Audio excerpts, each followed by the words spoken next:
जंगल के सभी बच्चों ने स्कूल जाना शुरू कर दिया था। लेकिन जब गोलू गधा ने एडमिशन लिया तो पूरा जंगल हिल गया। पिंको का तालीमी मिशन रंग ला रहा था। जंगल के हर कोने से बच्चे स्कूल आ रहे थे। टोटलू तोता अब लिख सकता था, भोला भालू गिनती सीख गया था और लल्लू लोमड़ी रोज नए सवाल पूछती थी। स्कूल में जैसे जान आ गई थी। लेकिन एक दिन कुछ ऐसा हुआ जो किसी ने सोचा भी नहीं था। जंगल का सबसे सुस्त और मजाक का निशाना गोलू गधा स्कूल के दरवाजे पर आ खड़ा हुआ।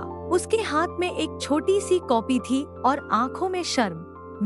मैं भी पढ़ना चाहता हूँ, गोलू ने धीरे से कहा। सभी बच्चे हंसने लगे। गधे भी कब से स्कूल जाने लगे। किसी ने कहा, ये तो सिर्फ बोझ उठाता है, किताब नहीं। दूसरे ने मजाक उड़ाया। लेकिन पिंको ने सबको चुप करा दिया। शिक्षा किसी एक का हक नहीं है, ये हर किसी के लिए है, चाहे वो तोता हो या गधा। गोलू ने पहला दिन बड़ी मुश्किल से गुजारा। उसे कुछ भी समझ नहीं आया, लेकिन वह आया, रोज आया। धीरे धीरे उसने नंबर सीखने शुरू किए, फिर अक्षर। एक दिन पिंको ने सरप्राइज टेस्ट लिया। सभी का टेस्ट औसत था, लेकिन एक छात्र का रिजल्ट सबसे बेहतरीन था, गोलू गधा। सभी हैरान रह गए। पिंको मुस्कुराया और कहा, जब इरादा मजबूत हो तो अक्ल भी चमक जाती है। उस दिन के बाद गोलू किसी का मजाक नहीं था, वह सबका पसंदीदा छात्र बन गया। गोलू गधा अब जंगल स्कूल का सबसे पसंदीदा छात्र बन चुका था। जिस जानवर का सब मजाक उड़ाते थे,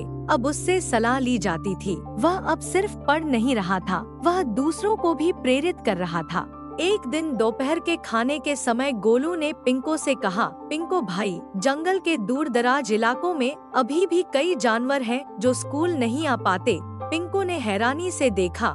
हाँ, जो पहाड़ों के पीछे रहते हैं। जी, गोलू ने मुस्कुराते हुए कहा, मैं शिक्षा को उनके तक पहुंचाना चाहता हूँ। पिंको ने उसका हाथ मजबूती से थामा और कहा, अब तुम सिर्फ छात्र नहीं रहे, तुम शिक्षा के दूत बन गए हो। गोलू। अगले दिन गोलू ने एक छोटी सी टीम बनाई, टोटलू तोता, भोला भालू और लल्लू लोमड़ी। यह टीम हर हफ्ते एक नए इलाके में जाती, जहां वे छोटे छोटे शैक्षणिक सत्र करते। एक दिन जब वे एक दूर के जंगल में पहुंचे, तो वहां के जानवर डर गए। स्कूल पर हमारे पास तो पेन या किताब भी नहीं है, एक जानवर ने कहा। गोलू ने अपनी पहली नोटबुक फाड़कर उसमें से पन्ने बांटे और कहा, शिक्षा के लिए सिर्फ नियत चाहिए, सामान बाद में भी आ सकता है। यह बात सबके दिल को छू गई। जंगल का पहला मोबाइल स्कूल शुरू हो गया था, जिसका नेता था एक गधा, जिसे कभी सबसे कमजोर समझा जाता था। पिंको ने उस रात तारों की ओर देखते हुए सोचा, शायद यही था मेरा असली मिशन, नेताओं को जन्म देना।